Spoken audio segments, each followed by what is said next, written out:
In this video, I'm going to share the biggest mistake that I see startup golf apparel brands make and 5 steps on how you can avoid it. Also, stick around to the end because I'm going to share the single most important question that you need to answer before you bring any apparel to market. Picture this: you love golf so much that you decided to start a golf apparel brand. You spend hours creating a logo. You pick out a clean black polo. You throw your logo on it and boom, you have a product. Except you don't. You have a polo with your logo on it. That's it. And that right there is one of the biggest reasons that so many new golf apparel brands struggle to sell anything. Your logo does not sell a polo. Your logo identifies the brand. Your design sells your polo. And if you don't understand that, you can spend months building a brand, ordering samples, creating content, launching a website, just to realize that nobody actually wants to buy what you made. If you're starting a golf apparel brand, honestly, I think this is the one thing that people get wrong more often than not. And I completely understand why. Because when you start this project, the logo feels like a brand. It feels like a milestone. You've made the logo, you're excited, it looks clean, and now you want to put it on everything. But the problem is consumers don't buy your excitement. They buy what excites them. They buy what catches their eye, what feels good, what stops them in their track when they pass it in a store. So in this video, I'm going to break down 5 points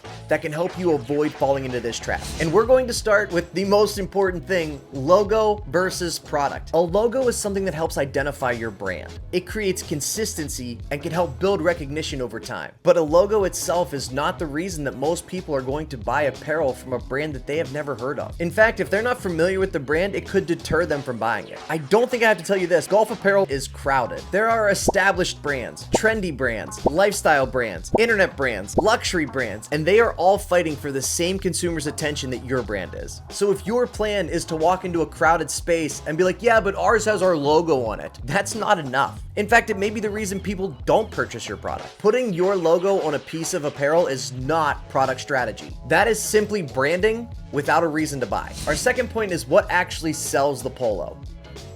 And there are a lot of different things that can check this box. The design, the color, the concept, the pattern, the story. Does it stop somebody in their track from 6 feet away? That is the product. When somebody sees a polo for the first time in a store, they're not thinking, well, that's a really good logo. No, their only thought is, would I wear this? And what will my friends think if I'm wearing it? That's it. And so many new golf apparel brands skip over this step entirely because branding feels more important than design in the early stages. But the harsh reality is, if the design isn't good, your logo isn't going to save it. Point number 3 is the big mistake. New golf brands love to start from the logo outward instead of from the product backwards.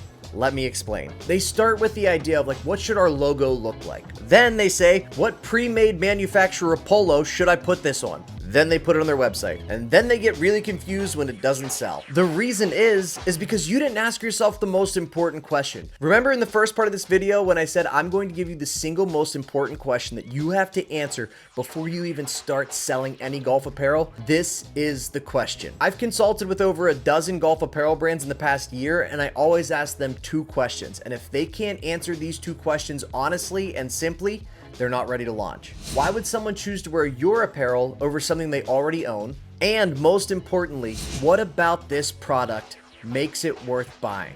And if you can't answer that question clearly, the customers definitely can't. So now that we know what not to do, what should you do? If you are starting a golf apparel brand, the number 1 thing I would do is obsess over the product. The design, the purpose, the reason people will buy it. Make something so good that people will want it even if they don't know your brand yet. Let me say that again because I think it's insanely important. Make something so good that people will buy it even if they don't know your brand yet. And if you can do that, you can build an apparel brand. I'll relate this back to being a comedian because it's what I know. As someone who's done comedy for the past 15 years and isn't even remotely famous, my jokes have to be so much better than you're expecting them to be just for the chance that you'll listen. Now, if Tom Segura or Adam Sandler walk out on stage, they already have your attention. You'll laugh at their jokes because you know them, even if the jokes themselves aren't insanely funny. And it is the same thing here. People will buy Peter Millar, even if it looks like the same thing as every other piece of apparel on the shelf, because that brand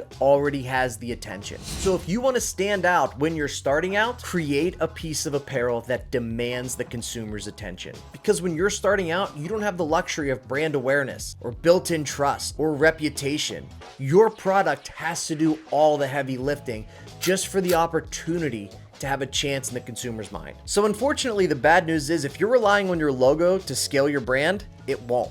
Your logo helps identify your brand. Your quality retains customers, and your consistency builds trust. But your design, that's what gets people interested in the first place. The truth of the matter is, nobody out there is looking for another random logo on a plain shirt. They are looking for something that's worth noticing. If you were building a golf apparel brand right now, I would challenge you to look at the products that you're currently offering and ask yourself the following questions. Would somebody want this because of the actual piece, or just because I want them to support my brand? That answer will tell you everything you need to know. And if you found value in this, please do me a favor and like and subscribe to the channel. It costs you nothing and it helps this type of content reach a larger audience. And if you're interested in starting your own golf apparel brand and you want to connect, click the link in the description below and we can set up a time to talk about your brand. Until next time, goodbye.